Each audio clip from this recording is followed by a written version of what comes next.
అనగనగా రాఘవాపురం అనే గ్రామంలో లతా శేషగిరి అనే వృద్ధ దంపతులు ఉండేవారు. వారికి గణేష్ అనే కొడుకు ఉన్నాడు. గణేష్కి ఈ మధ్య పెళ్ళయింది. గణేష్ భార్య పేరు సీత.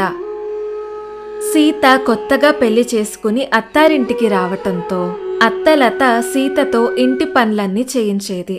సీతకేమో ఆ పనులన్నీ చేయాలంటే ఎంతో బద్ధకం. సీత పుట్టింట్లో ఎంతో గారాబంగా పెరిగింది. ఏ పని చేసేది కాదు. ఉదయాన్నే నిద్రలేచేది కాదు. తల్లి తిడుతుంటే తన తండ్రి కూతుర్ని వెనకేసుకుని వచ్చేవాడు. ఒకరోజు పెళ్లి కాకముందు తల్లి ఇలా అంటుంది, సీతా, ఇలా వచ్చి అంట్లు కడుగు. సీతేమో ఫోన్ చూస్తూ కూర్చుంది. పోమ్మా, అన్ని పనులు నాకే చెప్తావు, నేను చేయను, నువ్వే చేసుకో అని సీత అరిచింది. ఏం పని చెప్పానే నీకు? ఏం పని చేశావు నువ్వు నాకు? పొద్దెక్కేదాకా పడుకోవడం, లేచాక తినడం, తర్వాత ఫోన్ పట్టుకుని వేలాడడం. ఇంటి పనులు ఏవీ నేర్చుకోకపోతే పెళ్ళయ్యాక ఎలా బతుకుతావే? రేపత్తారింటికి వెళ్ళాక నిన్నేమీ అనరు. నిన్నిలా పెంచినందుకు నన్నంటారు అని తల్లి అంది. ఆ మాటలన్నీ సీతకు ఇప్పుడు గుర్తొస్తున్నాయి. ఉదయం లేచినప్పటి నుండి రాత్రి పడుకునే వరకు పనులు చేసి చేసి సీతకు విసుగు వచ్చేది. ఈ పనుల నుండి ఎలాగోలా తప్పించుకుని పుట్టింటికి వెళ్లాలని అనుకుంటుంది. ఒకరోజు సీత ఉదయాన్నే పనులన్నీ పూర్తి చేసుకుని టీవీ ముందు కూర్చుంది. ఒక స్వామీజీ అందులో ఆషాఢమాసం గురించి చెప్తూ ఉన్నాడు. ఆషాఢమాసంలో కోడలు అత్త ముఖం చూడకూడదు. అలా చూస్తే అత్తకు మంచిది కాదు. అత్త కోడలు ఇద్దరూ ఆషాఢమాసంలో ఒకే ఇంట్లో ఉండకూడదు అని ఆ స్వామీజీ అన్నాడు. అది విన్న సీత తన పనుల నుండి తప్పించుకోవటానికి ఇదే మంచి అవకాశం అని అనుకుంటుంది. ఎలాగైనా అత్తయ్యని ఒప్పించి పుట్టింటికి వెళ్లాలని అనుకుంటుంది. ఇదంతా అత్తైన లత చాటుగా నిలబడి చూస్తూ ఉంటుంది. కోడలి చేష్టలను తెలిసిన అత్త మనసులో ఇలా అనుకుంటుంది. ఆషాఢమాసం వంకతో ఇంటికి వెళ్తావా కోడలా? ఎలా వెళ్తావో నేను చూస్తా అని అనుకుని వెళ్ళిపోతుంది.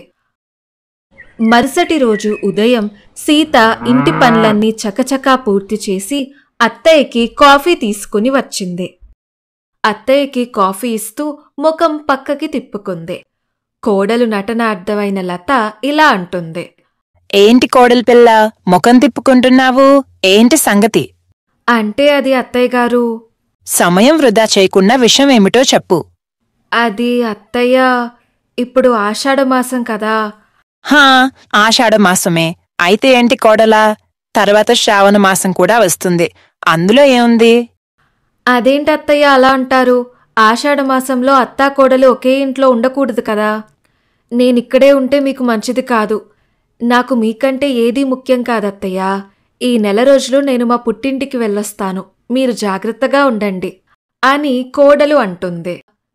దానికి అత్త, అయ్యో ఏంటి కోడలా, ఈ కాలంలో కూడా ఆషాఢమాసం శ్రావణమాసం అనుకుంటూ అయినా ఇంటి పనులు చేయమంటే చేయవు కాని ఇలాంటి విషయాలు ఎప్పటినుండి నమ్మడం మొదలుపెట్టావు అని ప్రశ్నించింది. ఆ ప్రశ్నకు ఏ సమాధానం చెప్పాలో సీతకు అర్థం అవ్వలేదు. ఏమీ మాట్లాడకుండా తన గదికి వెళ్ళిపోతుంది. తన గదిలో కూర్చుని ఇలా అనుకుంటుంది. ఆషాఢమాసం వంకతో ఈ పనులన్నీ తప్పించుకుందామనుకుంటే అత్తయ్య ఏంటి ఇలా అంటుంది? ఇప్పుడేం చేయాలప్పా అని మనసులో అనుకుని పూజ గదికి వెళ్తుంది. సీత పూజ చేసి అత్తయ్యకి హారతి ఇద్దామని అత్తయ్య దగ్గరికి వస్తుంది. లత హారతి తీసుకోవటానికి చేతులు పెట్టగానే హారతి కొండెక్కుతుంది. అప్పుడు సీత, అయ్యో అత్తయ్య, ఇదంతా నా వల్లే. నేను పుట్టింటికి వెళ్తానంటే మీరేమో వినరు. ఇప్పుడు చూడండి హారతి ఎలా కొండెక్కిందో.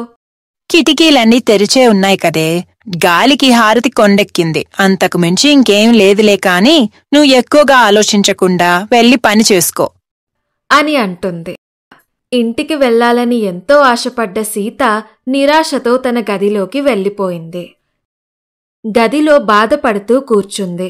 సెల్ఫోన్ తీసుకుని తన తల్లికి ఫోన్ చేస్తుంది. అమ్మా, నేనిక్కడ పనులు చేయలేకపోతున్నాను. నన్ను ఇంటికి తీసుకెళ్ళండి. ఆషాఢమాసం అన్నా కూడా మా అత్తయ్య నన్ను ఇంటికి పంపించడం లేదు. అని ఏడుస్తూ మాట్లాడుతుంది. ఆ మాటలు విన్న అత్త వచ్చి కోడల పక్కన కూర్చుంది. సీత, నువ్వు నాకు కోడలివే కాదమ్మా, కూతురుతో సమానం. నిన్ను బాధ పెట్టడం నా ఉద్దేశం కాదు. చిన్న పిల్లవి ఏదో పనులు నేర్చుకుంటావని అలా సరదాగా ఆట పట్టించానంతే. నిన్ను మీ అమ్మ వాళ్ళింటికి పంపించకుండా ఏడిపించాలని నాకైనా ఎందుకుంటుంది చెప్పు.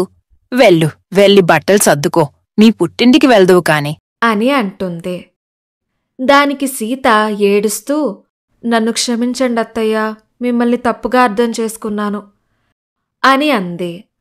పర్వాలేదులే అమ్మా, బట్టలు సర్దుకో. గణేష్కు నిన్ను మీ ఇంటి దగ్గర దిగబెట్టిదమ్మని చెబుతాను. ఇక సీత ఆనందంతో తన అత్తను కౌగిలించుకుని తన బట్టలు ఒక బ్యాగ్లో సర్దుకుని తన పుట్టింటికి బయలుదేరింది. ఈ కథ గురించి మీ అభిప్రాయాన్ని కామెంట్ సెక్షన్లో తప్పకుండా తెలియజేయండి. ఈ వీడియోని లైక్ చేసి, షేర్ చేసి అండ్ మన ఛానల్ని సబ్స్క్రైబ్ చేయండి. తద్వారా నేను మోటివేట్ అయ్యి మరిన్ని వీడియోస్ చేస్తాను.